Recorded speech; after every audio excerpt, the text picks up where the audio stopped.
flying doctors, a dragon, a knight, a girl.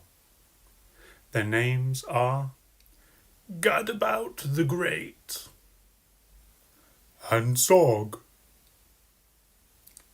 and Princess Pearl.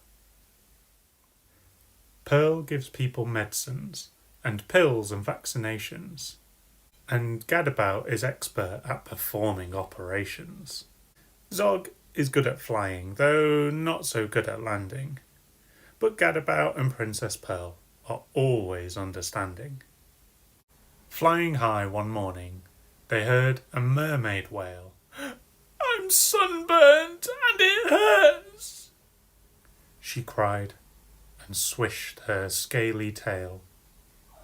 Bang, crash, thump, they landed. The mermaid's skin was red. Pearl rubbed in some special cream. "And wear this hat," she said.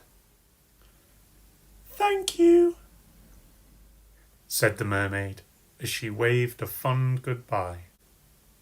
And the team of flying doctors sped away into the sky. As the sun rose higher, they saw a unicorn. He pawed the ground and whinnied. I've grown an extra horn." Bang, crash, thump, they landed. "I'll help you," said the knight, and he cut the horn off gently, to the unicorn's delight. "Thank you," said the unicorn, "for taking so much care." And the team of flying doctors sped away into the air. Halfway through the afternoon, they heard a lion sneeze. "I've got the flu," the lion roared. "Can someone help me, please?" Bang, crash, thump, they landed, and Pearl said, "Take this pill, and do keep warm. That's terribly important when you're ill." But the lion's cave was chilly, so Zog said, "Fetch some wood." Then he breathed out lots of flames until the fire burned bright and good. "Thank you," roared the lion. "I'm feeling nice and warm." Then the team of flying doctors sped away into the storm. As evening fell, they saw a great big palace down below. "My uncle's house," said Princess Pearl. "Let's go and say hello." Bang, crash, thump, they landed. Pearl's uncle was the king. He didn't say hello. Instead, he said, "You naughty thing, where have you been?" he thundered. "You look an awful mess. What's happened to your crown? And where's your pretty, frilly dress?" "But uncle, can't you see? I'm a doctor now," said Pearl. The king replied, "Princesses can't be doctors, silly girl." He told his men to seize her, to lock her up inside. Princess Pearl was furious. She stamped and stormed and cried. Weeks went by, and Princess Pearl spent many weary hours sewing pretty cushions and arranging pretty flowers.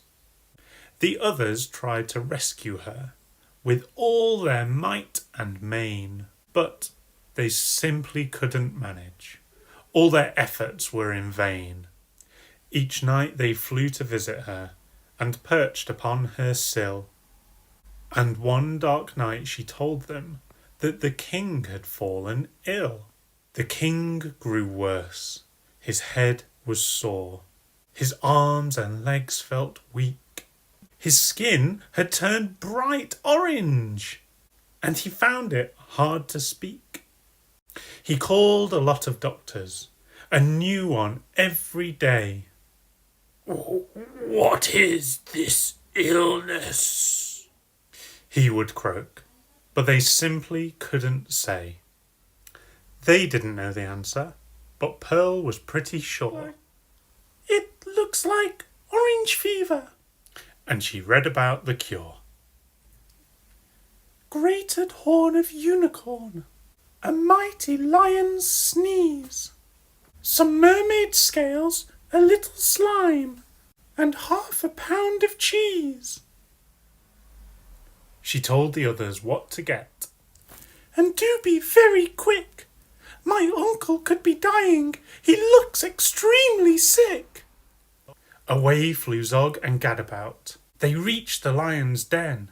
Bang, crash, thump, they landed.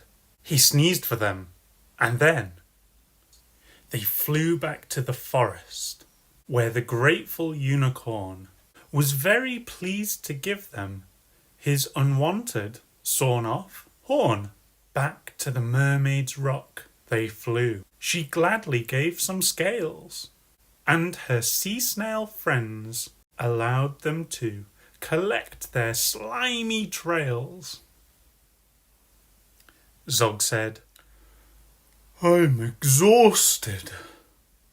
But he flew and flew until, bang, crash, thump, he landed on the bedroom window sill. Princess Pearl said thank you for the scales, the slime, the sneeze, and the horn, which she then grated up with 1/2 pound of cheese. She tiptoed to her uncle's room. The king lay in his bed. She held a spoonful to his mouth. "Now open wide," she said. After just one spoonful, her uncle felt much stronger. And after the second spoonful, he wasn't orange any longer. After spoonful 3, the king was dancing with delight.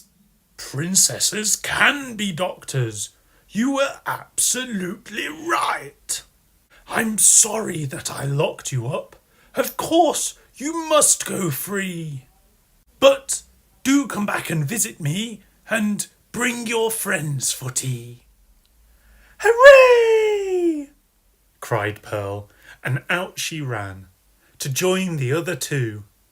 Then off into the sunset sped the flying Doctor Crew.